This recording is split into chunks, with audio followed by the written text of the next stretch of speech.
A Story of Changes. Chapter 5, The Disaster 2. What happened? Where was I?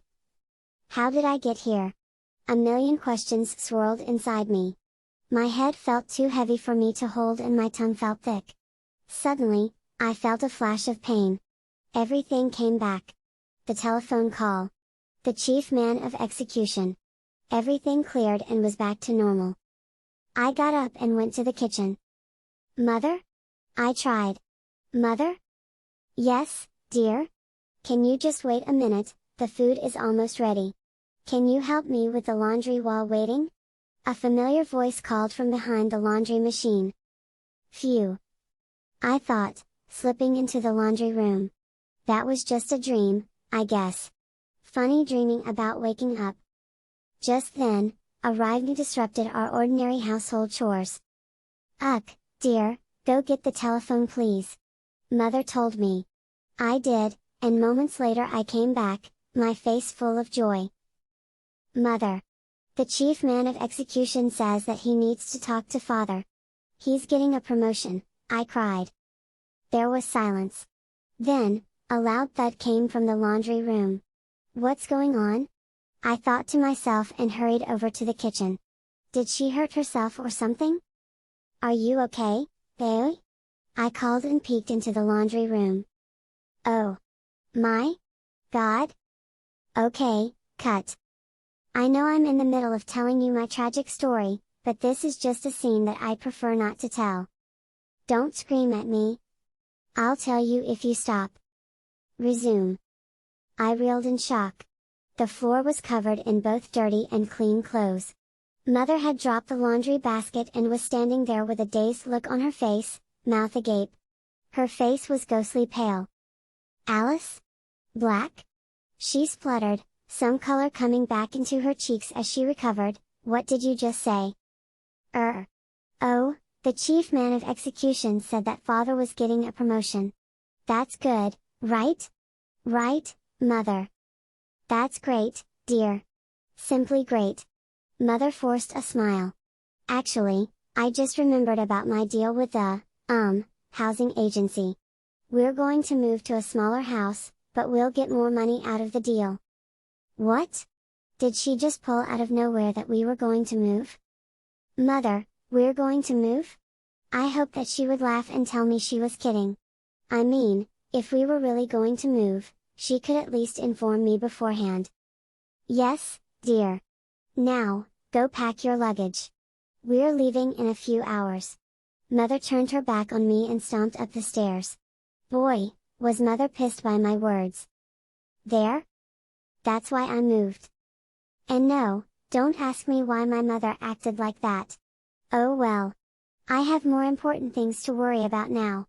For instance, the first day at Savant Academy. Wish me good luck. The bus is stopping at the back gate of the school. I see crowds of students inside. Wow! It looks like this place has hundreds more students than Oakdale. Oh? And they all look like they couldn't care less about making friends with new students.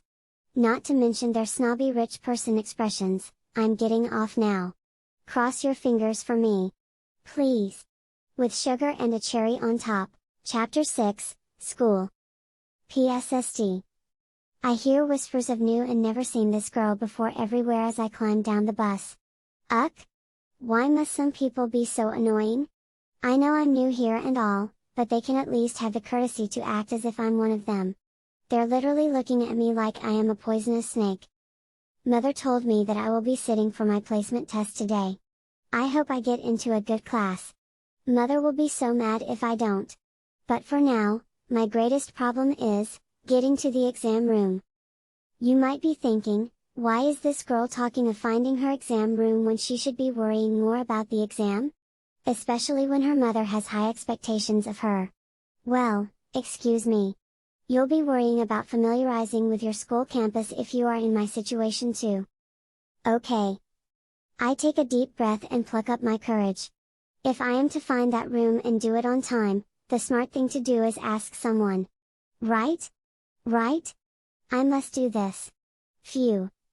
Take a deep breath. Breathe out. Breathe in. Breathe out. I cautiously walk up to someone and tap her shoulder.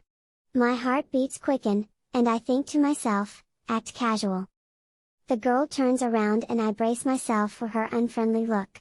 Oh, if this conversation will only be quick and awkward free. Instead, she smiles at me and asks, "Do you need my help?" I feel as if my tongue is glued to my mouth. I was just wondering if. I stammer. Oh, I have never felt so ashamed in my life. Did I tell you, when I'm nervous, a dreadful lisp just comes out. This is the opposite to what I imagined. Fancy speaking to the first person in your new school you have the courage to speak to, and lisping like a baby. "Can you show me where is the exam room for placement tests?"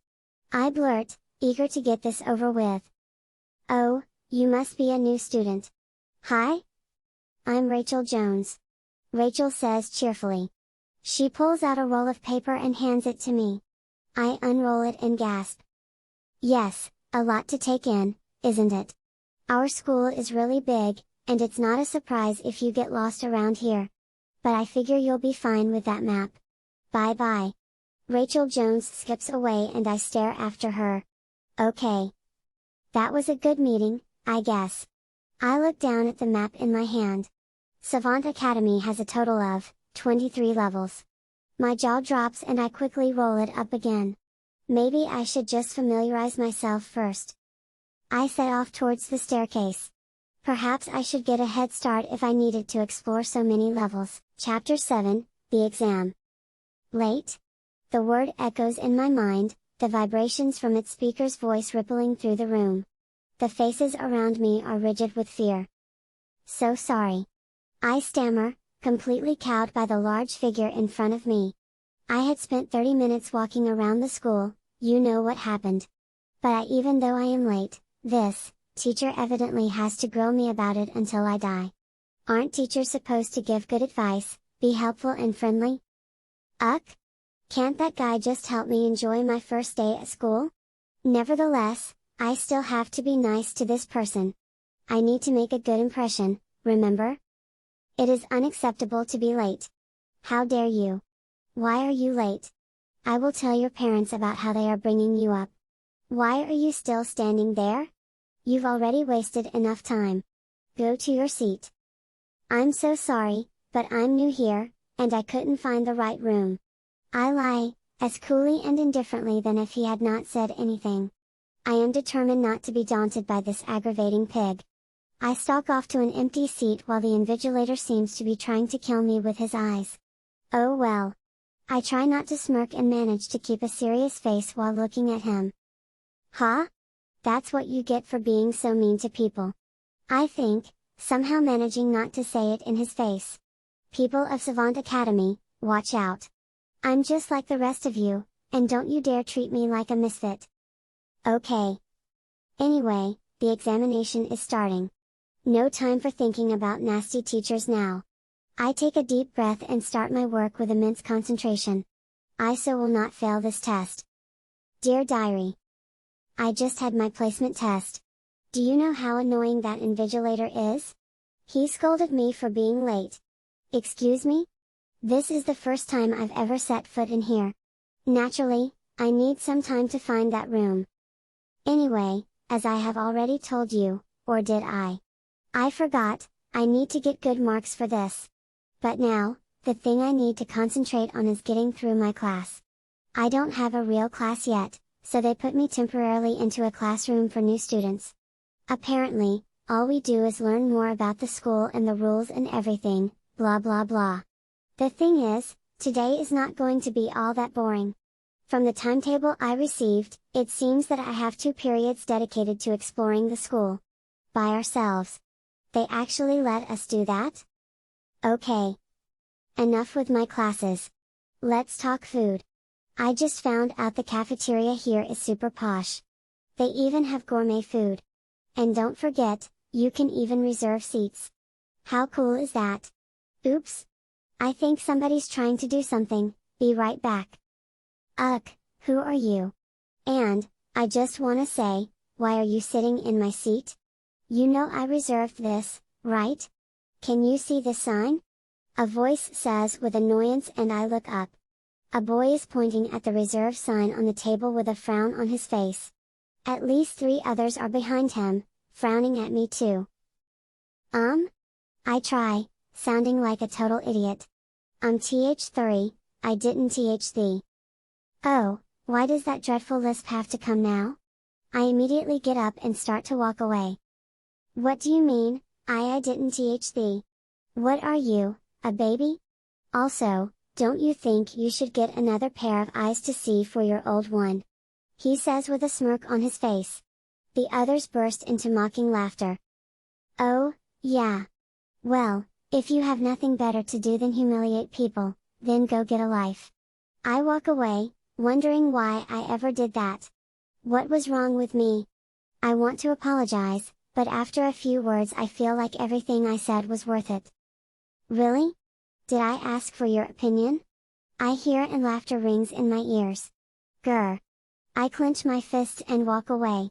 I might be an idiot, but at least I know when to stop, unlike those childish boys.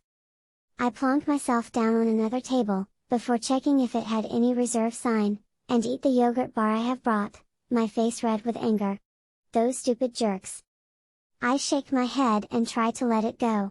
There is no use getting riled up over something that you can't even do anything about, I think, and soon my anger fades. Ring. A bell interrupts my thoughts. Time for class. I really hope the people in that class are not jerks.